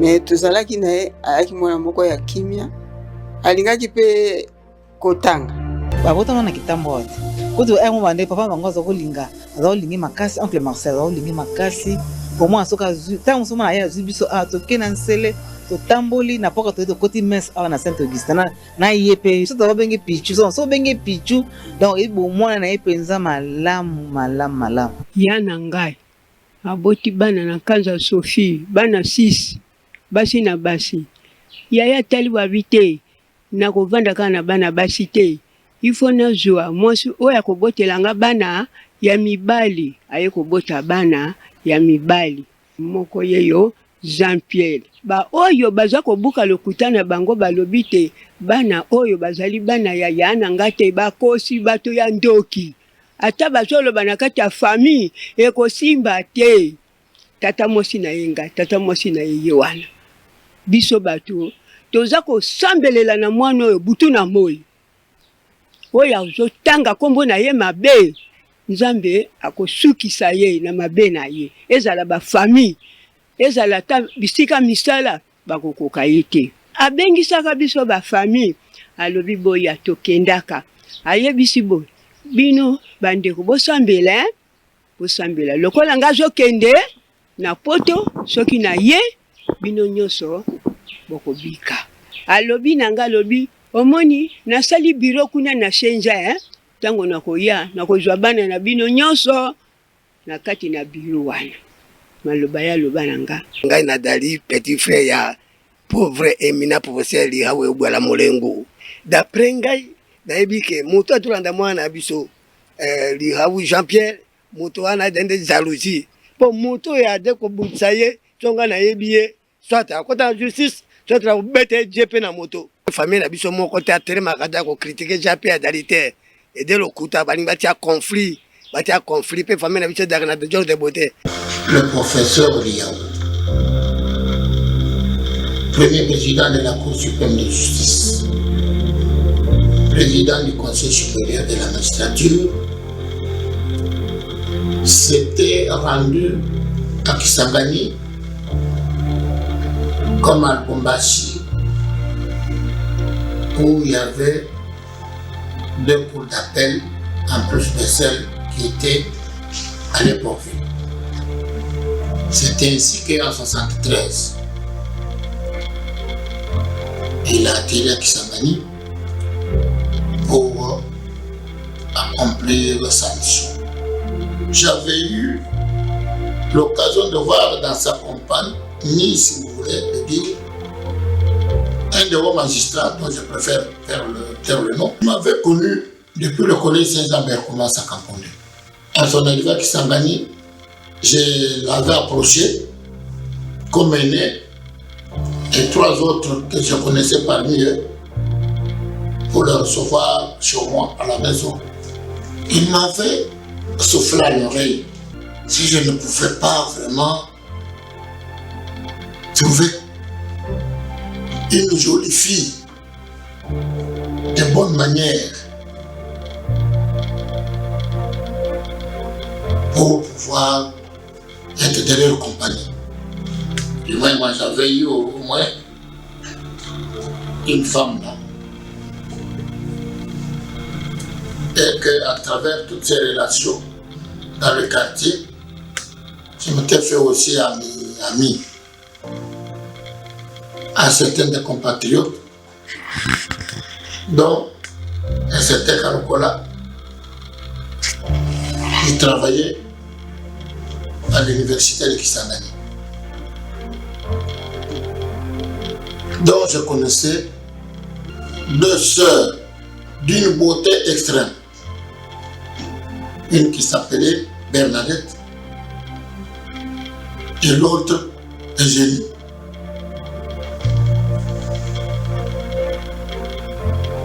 Je m'étais intéressé à Eugénie parce que jeune par rapport à Bernadette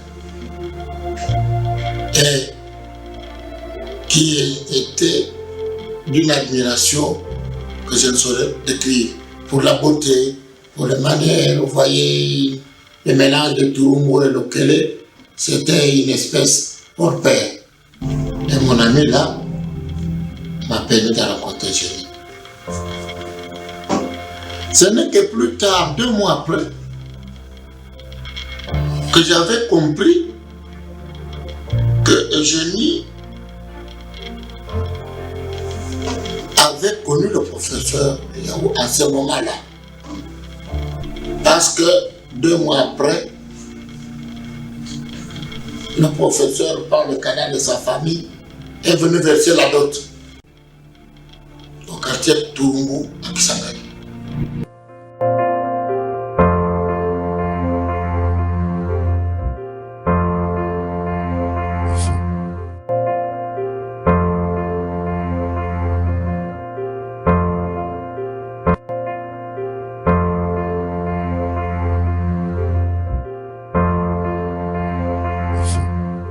Très bien, merci beaucoup. Ouf. Ba téléspectateur balandi. Oui. Bisobe tolandi. Tozoki manangonga po ngo etikali mukia osilisa. Sikoyo makamunyo soningo lobi bo eza clair. Eloko ndeko mwasi ayaki si makoloba parti oyo uti ko bale. Ya mi bale zalaki likambo ya bomengo oyo tata atiki. Bango bako bénéficier na ngote. Ndeko Jean-Pierre Liaou azali lelo vice-ministre. Vice-premier ministre. Vice-premier ministre, pardon. Et vice... Ah là là. La fonction publique. Et Olobama que yende moto azana kanza. Abotoli bambongo papa bandai kozo. Et c'est là qui batonyo so ba jouir nango. Alors qu'il y a zamona na bango te a commission ngo yayi. Na réponse na motuna wana azonyo ko la bandeko na motuna wana to uti kolanda ba témoignage wana batunde balobi mais olela kier moko olobi na kozana pouvoir nini ya ko interroger bato bakufi mais bato bakufi batikaka ba mikanda pesa nga mikanda tango balobi par exemple mbongo oyo ye azalaki kozwa qui a autorisé azwa mbongo wana pe mbongo wango ezali nini tala mokanda oyo naza kopesa yo otala nani asigné pe akomeli service nini oyo ezali awo. République démocratique du Congo, ministère de la Justice et garde de Sceaux, secrétariat permanent du Conseil supérieur de la magistrature. Attestation, j'ai sous-signé Mongapa Ala Bozana, secrétaire permanent du Conseil supérieur de la magistrature, atteste par la présente que M.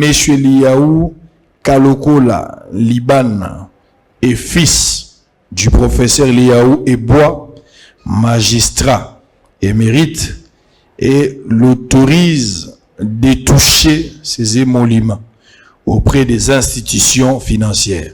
Fait à Kinshasa, le 23 juin 1998, Mongapa Alabozane, avocat général de la République.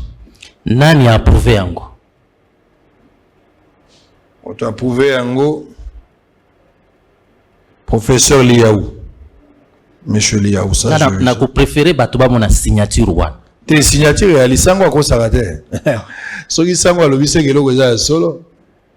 Ah, okoloba ke ba ibaki ona ndako ale okomi ko tambola sango ko sarate. Ah. Ah, yango. On a za énergie ba koteli ngai talao. Professeur. Professeur Marcel Antoine. Très bien. Pe numéro na ya téléphone atia kiwana. Ya fixe pe ezali wana. Ya États-Unis. Na Boston. Okay. Na ko silisa toko na suka. Yango wana siko na lingina kota na sembola. Bimisa biloko zana. Na sembola. Bimisa. Justice. Justice na biso. Otolobi awa Conseil supérieur de la magistrature. Abengi vice-premier ministre na kombo nini? N'est-ce pas Liaou? Abengi vice-premier ministre na kombo Liaou. Kalokol. Pour approbation. Marcel Antoine Liaou. Wana sina moni. Omoni? Bimiselo komso asikoyo. Mais sikoyo. Yango nazoloba. Batoyo balobi akei kozwa mbongo indûment alors que Batindi était na kanza. Tomoni ke bapesa ki mandat. Pesa ki mandat. Bokomisa mo weite. Bon, mais ezali Boston, ezali Kisasa te. Très bien. Et puis ezali kofinga justice. Puisque ici, en 1998, Jean-Pierre Liaou, mais qu'un étudiant. Azali étudiant. Azali na influence à mon côté. Abimawa akende tikuna. Tango azo touché mbongo, po kende wapi?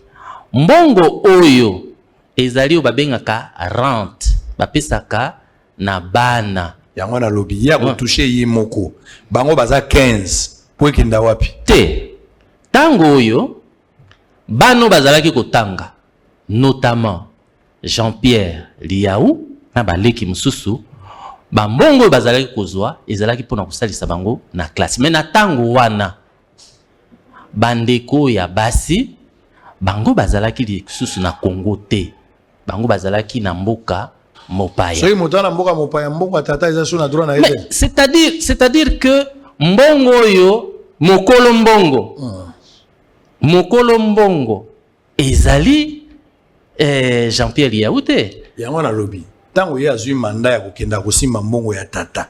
Eza pona suka sala na nini? Mbongo wana ezali ezali mbongo bapesi bango. Question wana suyo. Tete. Limbisanga soke sali opasi. Non. Wana ebomi yo penza. Non. Mbongo parce que pona bango ya like tango mbongo ezobima. Bango baza ko jouir na mbongo wana te. Mais âge na place wana nde place ko nyokola bandi. Non. C'est là que je vais comprendre. Te. Âge pozwa mbongo ya rente ya émérita ezalaka na ba condition notamment âge bana na âge ya scolarité jusqu'à 25 ans après wana rente wana ezali na effet, c'est-à-dire maman oyo azali awa c'est peut-être par ignorance de bonne foi à plus de 50 ans loi droit congolais et pesiye lisusu droit ya ko percevoir wanate. Mais na kokipe koloba boy. Aucun enfant à ce jour ya papa Liaou bazwaka mbongo wana puisque bango nyonso tio na suka bazali na âge ya ko recevoir ya côté. Wapi mutuna na moto oyo azozwa yango azana qualité, c'est-à-dire critère ezali. Parce que âge oyo eza moto azotanga yende segeli azwa. De ce côté-là, je n'ai pas de problème. Au-delà il y a l'être, mais quand même azape na molongo. C'est-à-dire critère na eza azana profil ya moto segela ke nous bon. Je suis d'accord. La lobby utilisation ya mbongo dispatching mbongo wana ye aza kusua pona ye moko to non pona libota mobimba ne motuna parce que bao bana poto bakolela ke mbongo wana ebimi bango baza mais oza okomi déjà na 50 ans ba peut être le mbongo otinda te pona ni bango ne soza bana même pia bioko zamboko pesa bande côté bon makambo to koloba oyo tozali utangi 1998 tozana mbula bonia tozana 2000 combien 2021 30 ans après, où y a na télévision, où y a koloba nazali kosa la démarche pour baper sangai mbongo. Très bien. Tout ce qui ça, tu connais magambo milai te français wane ko biso. Pour to komisiko na suka. Motuna na ngai yango. Na stade actuel ndenge tozali. Ba héritier nyonso ya professeur Liao. Na nina yeba. Professeur Liao atika ki biloko nini? Lokwa na bomengo. Nani oyo famille pona etia liquidateur. Pote to yebi soki moyo yake de kusa ke bato bakotikala. Esengeli liquidateur abima. Pona ko identifier biloko nyonso moyo yatiki. Kotala pe ba oyo baza ba bénéficiaire nango selon mobeko na biso ndenge lobi. Ana ngina yebatika ki biloko combien?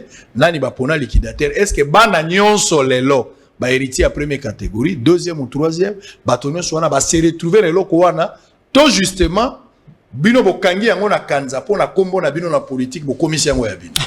Motuna ya suka. Bien. Likambo wana ezekuzwa réponse na jugement où il est kaki na 1984. Wapi jugement?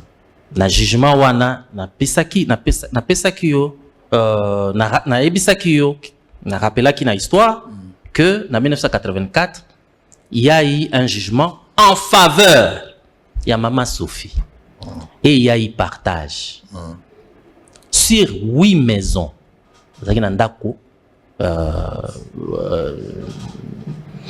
Mwambe parce que nazolo balingala Motoba et pesa melaki na maman Sophie en raison Sophie Kanza en raison ya mwana na ndako na ye etikali ndako mibale obatikelaki yango professeur Liao oyo ye moko azali kovanda ti tango nzambe abengi ye sikaboye na 6 maisons oyo ezalaki ya papa ya maman Sophie na bana na ye bango bazali na organisation na bango oyo résidence officielle ezali na mangengenge ti lelo oyo bana mususu bazali wana baza kovanda wana pe Jean-Pierre Liao afandaka wana te alongwa wana banda kala bandeko mususu nde bazali wana yango toza koloba boye tozali na état de droit na kati ya état de droit soki Maman Anne Liao a estimé que si en dehors il y a 6 maisons où bango basilaka kozwa na ndako ezali wana balingi bazwa parce que estimant que bazali na droit, nul n'est au-dessus de la loi. Nzela ezali polele ya kokende na justice kolobaki non bato bavandi wana ba mérité na ndako bazali wana te. Moi je ne trouve aucun problème.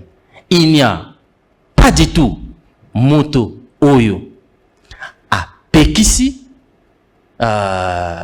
moto na droit na ete soki ezali na kati na droit na ye, mais actuellement bato oyo bazali kovana na ndako wana bana ya professeur Liao bazali à titre des héritiers bana na ye penza bakokote bana na ye penza oyo bazali wana. Au-delà ya bandako nyonso oyo bapesaka bango du vivant ya mowe bapesa bango sindako na bandako mibale oyo etikali na mowe ya kufi bana nyonso 15 bazali ba héritier na ndako wana mibale. C'est-à-dire bana 6 bazalaki déjà na ndako na bango 9 enfants 9 owa botani na ba mama mususu batikala na o mibale o mibale wana sikoyo tala mama lobi même mibale wana bino lokola hein na ningi na suka esika wana na ningi na suka esika wana que bozali bana o bobotami te puisque na ningi na loba boy il faut qu'on ait respect na ba maman oza muluba mwana koki kubenga mwasi ya papa na ye makango te mwasi ya papa za maman c'est-à-dire que makambo eloba maki awa ezali makambo yo epesi mawa epesi mama ba mama nyonso ya Congo bana nyonso oyo basengaka condition ya kobotama te mais ngai na sengi na Nzambe alimbisa ndeko na biso Anne Bogobongisa Liaou et sa famille pour que likambo wana merci beaucoup kolo kanda na ye ko merci beaucoup ba mama nyonso ya Congo bayoki kanda à part ba basio basambela pa mama Olangi pour para bango makambo wana ekotaka te obi ke deuxième fois pa mama Olangi ezaka bilimo mabe bango bayoka te mais quand cela nous tient on a fini ce matin nous avons compris les dossiers question ezala qui a éclairer opinion par rapport à la délégation et sanama qui mokolo ya lundi bino pe bopesa ngombela. Merci d'être venu, merci d'avoir répondu à cette invitation. Je m'aimerais à ce que tout le monde circonstances nous ont maillé les uns tout ba makambo est plus important. Nas de fois dans ça émission n'a pas si mais je suis obligé de le faire parce que mon lobby, mon salimé, yango penzate, mais je suis obligé de le faire. Ata moi si andunda epe to usaela. Sikanzamba pambola yo. Amen. Joyeux anniversaire na mwana moko ya muke ya 10 ans Molandia Bosolo. Yenda ibisaka papa na papa suit non sango est venu. Rosmina Makombo Loboko, 10 ans, joyeux anniversaire ma fille. Que Dieu te bénisse, va de l'avant, prospérité, longévité, bonheur. La PCO Mbote Mingi. Donc, Rosmina Makombo Loboko, joyeux anniversaire. Merci également à Ndoya Mama Nabino, Crispin Chibas, Yone Ndoya Mama. Na évité ce aux beau frère, mais non mon Ndoya Mama. On a fini, on va se retrouver très prochainement. Blanc, plus blanc que neige. Blanc, plus blanc que neige. Lavé dans le sang de l'agneau, je serai plus blanc que la neige. Merci beaucoup. Merci. Vous avez un bien à rénover, vous avez un terrain à construire à Kinshasa ou en République démocratique du Congo. Vous avez été escroqué par des personnes ou des sociétés peu scrupuleuses. Vous ne savez pas où aller, vous ne savez pas comment faire pour mener à bien votre projet. Le cabinet HD Conseil est là pour vous accompagner. Le cabinet HD Conseil vous propose la solution suivante. On vous fait parvenir 3 devis. Vous en choisissez un. Par la suite, la signature est faite entre le client et le cabinet HD Conseil. Nous nous occupons de la mise en effectivité des travaux, le suivi jusqu'à la réalisation totale et la remise des clés. Le cabinet HD Conseil vous garantit le strict respect de votre contrat, le professionnalisme des sociétés exécutantes et la totale transparence du suivi de vos travaux. Nous sommes situés à Paris, France, au 33 rue Colonel Pierre Avia, Paris 15e. Nous sommes joignables au +33 6 62 81 65 49. Notre email cabinet.hdconseil@gmail.com ou sur notre site web www.cabinethdconseil.com. Le cabinet HD Conseil est la solution pour vos travaux et rénovations en République démocratique du Congo. Malamu na Sara, application ya Freeland First Bank et sali na téléphone. Salela misolo na yo na tango nyonso lingi. Na Sara Banking, ezande bank na chombo na yo. Tinda mbongo na yo na bokengeli nyonso ata ofandi na ndako. Consultez solde na yo, landela ba crédit na yo, sala ba virement bancaire, senga cheke na yo, tope tuna motuna pona kokoso ya lolenge nyonso. Elongo na Sarah Money, biso nyonso tokoti masolo ya banque na Tchombo na pete nyonso. Afriland First Bank a komiseli biso libenga na ye na téléphone. Ata oza na compte bancaire te, salela mbongo na yo na téléphone na yo na kimia nyonso. Na lisungi ya Sarah Money, okoki kotinda pe kozwa misolo, kosomba crédit na yo ya communication, kofuta mbongo ya biloko sombi, tembe sili. Kende na lombango ko télécharger application na yo Sarah ya Banque Afriland na Google Play to App Store. Pe kimambango na agence Afriland o ezwami pene sika ofandi po ba activele yo Sarah. Sarah, Banque Nabiso et Longo Nabiso Bipai Binso. Afriland First Bank. Global Soleil Vision, bonjour. Dites, je peux venir faire contrôler ma vue? Quand vous voulez. Et chez Global Soleil Vision, vous pouvez même prendre rendez-vous. Et je vous ferai aussi profiter de nos offres des montures des marques à très bon prix. Vous aurez les choix et des examens à prix abordable. Même pour des lunettes de qualité? Bien sûr, venez nous voir. Justement, mais voilà. Nous avons des montures de toutes marques, en métal et en plastique. Nous avons des verres médicaux de toutes fonctions, des verres minéraux blancs, des verres organiques blancs traités avec anti-reflet. Nous avons des verres minéraux photochromiques pour toutes les unités, des verres organiques photochromiques traités avec anti-reflet et les verres Blue UV pour toutes les unités. Nous avons aussi les services d'ophtalmologie générale, examen des yeux et d'autres examens approfondis et des produits de qualité pour vos yeux. Nous avons aussi un service de livraison à domicile. Retrouvez-nous sur l'avenue de la Presse numéro 11, commune de la Gombe, référence l'alimentation Kin Marché.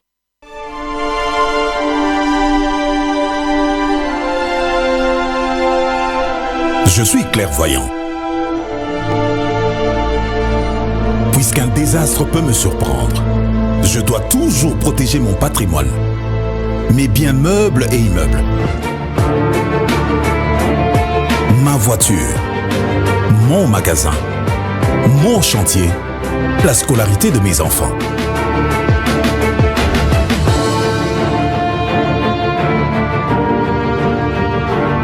Heureusement, la SONAS a démontré sa capacité à couvrir les risques et à prendre correctement en charge l'assuré, ainsi que toutes les victimes en cas de sinistre. SONAS, symbole national des assurances. Société à Banamboka. SONAS, symbole national des assurances. Société à Banamboka. SONAS, leader des assurances en République démocratique.